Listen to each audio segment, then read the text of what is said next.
पुणे जिल्हा परिषद अडचणीत आहे। पीएफ विभागाने पुणे जिल्हा परिषदेची बँक खाती गोठवली। पुणे जिल्हा परिषदेला आर्थिक व्यवहार अशक्य आहे। सीटू या संघटनेने केलेल्या कायदेशीर लढाईत देण्यात आलेल्या भविष्य निर्वाह निधी आयुक्तांच्या आदेशाची अंमलबजावणी करण्यात अपयश आल्याने पुणे जिल्हा परिषदेच्या 5 बँक खात्यांना गोठवण्यात आले।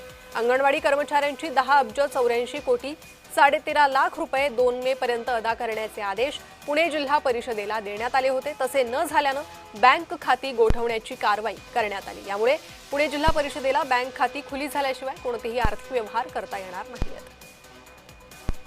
तर सीटूचे अध्यक्ष अजित अभ्यंकर जी आपल्या सोबत सध्या जोडले गेले आहे। अजित जी, जय महाराष्ट्र मध्ये तुमचं स्वागत। कसं पाहताय तुम्ही या निर्णयाकडे, या कारवाईकडे?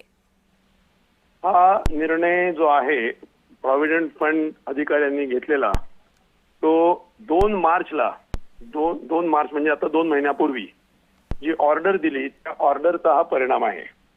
आम्हीच तक्रार केलेली होती सीटू संघटनेने त्या अंगणवाडी कर्मचाऱ्यांच्या संदर्भाने की यांना प्रॉव्हिडंट फंड, ज्याला एम्प्लॉईज प्रॉव्हिडंट फंड म्हणतात, तो लागू होणं आवश्यक आहे।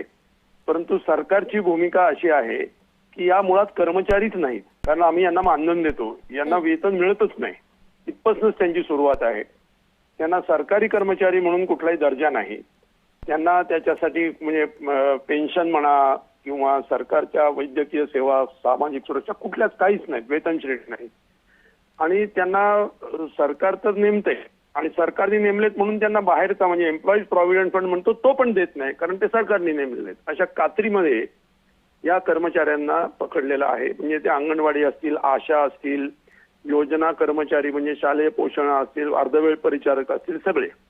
तर याच्याबद्दल आम्ही तक्रार केली होती आणि आम्ही युक्तिवाद केला, प्रॉव्हिडंट फंड कायद्याच्या चौकटीमध्ये युक्तिवाद केला आणि त्यांना पटवून दिलं की यांना प्रॉव्हिडंट फंडची, एम्प्लॉईज प्रॉव्हिडंट फंड ज्याला म्हणतात, ती योजना लागू झालीच पाहिजे।